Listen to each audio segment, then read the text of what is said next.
Malinaw na ngayon kung bakit pinatagal ng Kremlin ang negosasyon sa pagtatapos ng digmaan sa Ukraine. Isa sa mga dahilan ay ngayong Pebrero 5, nag-expire na ang kasunduan sa estratehikong sandatang pandigma na naglilimita sa warhead at paraan ng paghahatid sa Russia at Estados Unidos. Ngayon, pwede nang magdagdag ng sandatang nuklear, hindi lang sila, kundi pati ibang bansa na wala ng limitasyon. Gusto ng Estados Unidos na palawigin ang kasunduan, pero hinihiling nilang isama ang China na tinutulan ng Beijing ngayon.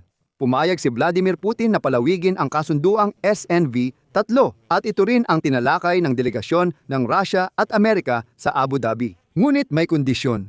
Kailangang kilalanin ng Estados Unidos ang Donbas at Crimea bilang bahagi ng Russia dahil hindi pwedeng mangyari ang isa kung wala ang isa. Ngayon, ipinapahiwatig ng White House na handa si Trump makipag-usap kay Putin kahit hindi siya sang-ayon sa digmaan sa Ukraine. Minsan, ayon sa White House, kailangan mong baliwalain ang ibang problema para maresolba ang iba. Tatalakayin natin ang latest balita sa SNV-3 at kung palalawigin ito at sa anong kondisyon. Papasok na ba tayo sa bagong panahon ng nuclear arms race? Ako si Alexi Pechi. Pag-usapan natin ito ng sabay-sabay. Pero bago tayo magsimula, hinihiling ko na mag-subscribe kayo sa channel, mag-like, mag-iwan ng kahit anong komento sa episode na ito at mag-subscribe din sa aking Telegram channel na Pechi News. Makikita ang link sa video description at dulo ng episode. Kung magiging interesante at kapaki-pakinabang ito para sa inyo, hinihiling ko ang inyong suporta sa channel na ito sa pamamagitan ng donasyon o pag-subscribe gamit ang mga link at detalye sa description ng video na ito. Salamat sa kahit anong suporta ninyo. Natapos na noong Pebrero 5 ang bisa ng kasunduan sa mga estratehikong pagsalakay na sandata na naglilimita sa bilang ng ulo, ng bala at paraan ng paghahatid sa Russia at Estados Unidos. Ang kasunduang ito ay tinatawag na SN5-3. Ngayon, mas maraming bansa ang walang limitasyon sa sandatang nuklear dahil wala na ang SNV-3 na naging epektibo noong 2011 at pinalawig ng 5 taon. Sa 2021, unang pagkakataon mula noong panahon ng Cold War, mawawala ng mekanismo ang Moscow at Washington para kontrolin ang kanilang mga imbakan ng sandatang nuklear. At ngayon, ang pangunahing problema ayon sa mga eksperto ay ang pagkawala ng transparency. Dahil ayon sa kasunduan, pwedeng magsagawa ng mga pagsusuri at inspeksyon sa mga nuklear na pasilidad ang bawat panig, magpalitan ng impormasyon, at iba pa. Tandaan na itinigil ni Vladimir Putin ang partisipasyon ng Russia sa kasunduang ito noong 2023 at hindi niya papayagang makapasok ang kahit isang kanluraning inspektor sa Russia. Sa ganitong paraan, epektibong pinawalang bisa niya ang kasunduang SNV-3. Si Putin ay nanawagan na paniwalaan siya at sinabing kusang sumusunod ang Russia sa SN5-3. Ngunit ayaw pa rin niyang papasukin ang mga inspektor. Mahalagang tandaan na ang pagtanggal ng limitasyon ay magpapataas ng nukleyar kakayahan ng Russia at Estados Unidos.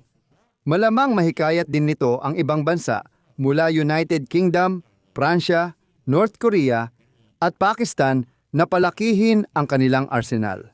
Habang ang Estados Unidos at Russia ay naghahanap pa ng solusyon, maaaring samantalahin ang sitwasyon at sa Europa, sa totoo lang ay pinag-uusapan na ang ideya ng paglikha ng iisang nukleyar na payong para sa buong Europa. Ipapaliwanag ko agad, ganito ang kilos ng Europa dahil sa uri ng kanilang kapitbahay.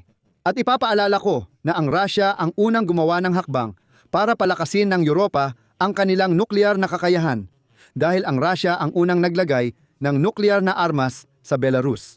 Nasa panganib din tayo dahil kulang sa legal na limitasyon at inspeksyon sa mga arsenal. Maaari nang magdagdag ang Russia at Estados Unidos ng daan-daang warhead sa kanilang puwersa. Dahil sa pangamba na ginagawa rin ng kabilang panig ang parehong bagay.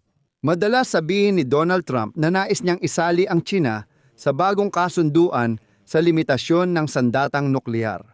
Sa simula ng dekada, may 200 nukleyar na ulo ang China. Pagtataya ng Pentagon, maaaring maging 1,000 ito sa dulo, kumpara sa 3,700 ng Estados Unidos at 4,300 at 9 ng Rusya. Iginigiit ng Moscow na isama sa kasunduan ang United Kingdom at Pransya, na may 225 at 200 at 70 nuklear na ulo. Tinanggihan ng China ang alok ng Estados Unidos na sumali sa kasunduang ito. Ayon kay Lin Jian ng Ministry of Foreign Affairs ng China, nasa pinakamababang antas ang kanilang nuclear forces at wala silang planong makipagnegosasyon sa nuclear disarmament sa Estados Unidos at Russia. Sabi niya, ito ay dahil sa malaking agwat sa arsenal ng Beijing at mga nuclear stockpile ng Washington at Moscow.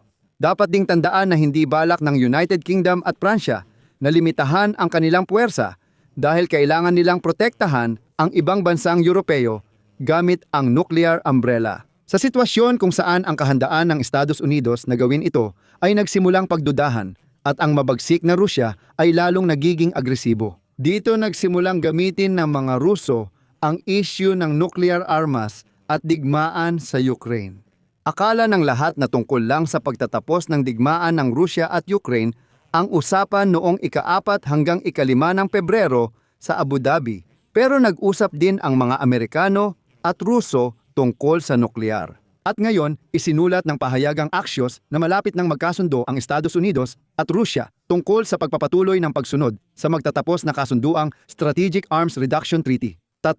Ukol sa kontrol ng armas. Naganap ang mga pag-uusap tungkol dito sa Abu Dhabi sa nakaraang 24 na oras.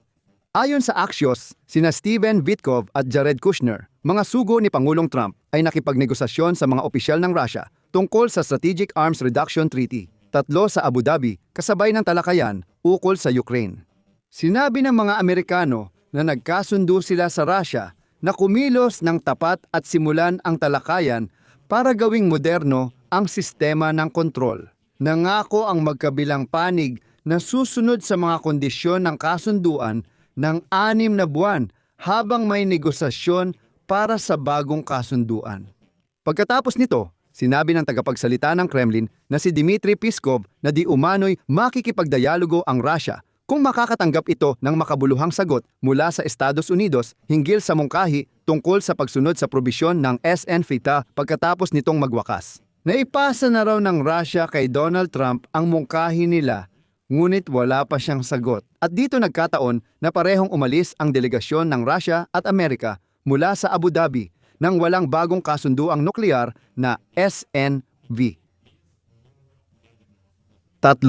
Kasabay nito, nagbigay ang Russia ng bagong ultimatum sa Ukraine at Estados Unidos. Ngayon, hinihiling ni Vladimir Putin hindi lang ang pag-atras ng tropa ng Ukraine mula sa Donbas, kundi pati ang pagkilala ng Estados Unidos at iba pang bansa sa teritoryong ito bilang opisyal na bahagi ng Russia. Kung walang pagkilalang ito, nangako ang Kremlin na itutuloy ang digmaan sa Ukraine at hindi pipirma ng bagong kasunduan sa kontrol ng nuklear na armas. Parang sinasabi nila, kung hindi ninyo kikilalanin ang Donbas bilang bahagi ng Russia, walang New Strategic Arms Reduction Treaty at tuloy ang digmaan. Lahat ay nagulat sa pahayag ni United States Vice President J.D. Vance. Babanggitin ko ng buo ang kanyang sinabi, walang bawas o komento. Sigurado akong maiintindihan ninyo ito. Ayon kay J.D. Vance, hindi hinahati ni Trump ang mundo sa kaibigan at kaaway, kundi nakikipagtrabaho ayon sa alyansa at interes. Maaaring hindi ka laging sang-ayon sa isang bansa, pero pwede kang makakita ng pagkakapareho sa ilang bagay. Ang pangunahing pagkakaiba ng pamamaraan ni Trump ay ang kahandaang makipag-usap kanino man na nagsisilbing kasangkapan para tapusin ang mga sigalot. Kapag sinasabi ng iba na hindi ka pwedeng makipagtulungan kay Putin dahil tutol ka sa pananakop sa Ukraine, malinaw na sagot ni Pangulong Trump na hindi dapat sinalakay ni Putin ang Ukraine. Magtatrabaho tayo para matigil ito, pero posibleng may ibang larangan ng kooperasyon. Hanggang dito muna ang usapan.